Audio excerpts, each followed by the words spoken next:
So here we have the Nissan Juke on a 19 plate. I'm going to start off by hopping inside the car and running through some controls. Okay, now that we're inside the car, we're going to start with the dials. On the left-hand side, we have the rev counter, and on the right-hand side, the speedometer. In the middle, we have the fuel gauge, the coolant temperature gauge, and you can see the total miles for the car. They are 10,033. Below that, it will show you what gear this car is in. It's an automatic. We're in park at the moment. If we back out to the steering wheel, on the right-hand side, first of all, we have cruise control and speed limiter. And on the left-hand side, stereo and phone controls. The phone controls can only be used after such time as you pair the phone up to the car, which is done over on the touchscreen in the center just here. Hit the phone icon and then hit connect. And then from there, you'd pair a new device and follow the instructions on screen, which we're not going to do at the moment. When it comes to music, we have the radio. You can see we have DAB, FM and AM radio. If you want to listen to your own music, you can do that via the CD player. Auxiliary input. This car's also got USB input.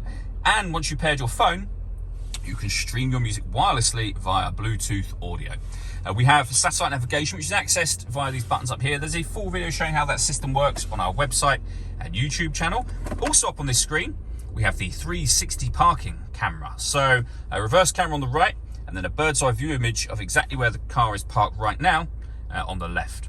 And it goes a couple of steps beyond that. If you press this camera button, you get a front-facing camera and the bird's eye view, or the front-facing camera and the front passenger side view as well. So very, very easy to park with all of these cameras. Working our way down from that, we have the climate control. So you can adjust the temperature for the car. You can increase and decrease the fan speed from here. You can determine where you'd like the air to be distributed once it enters the vehicle. When you're happy with those settings, the air conditioning is on at the minute, so off, back on again. Or you can push this button in, which I accidentally did a moment ago, and you might have heard the fans starting up. What that will do is the car will now take control of the fan speed and the direction of the air for you to maintain the temperature that you've asked for. Any manual adjustment will override auto straight away. You can put it back on your own settings here.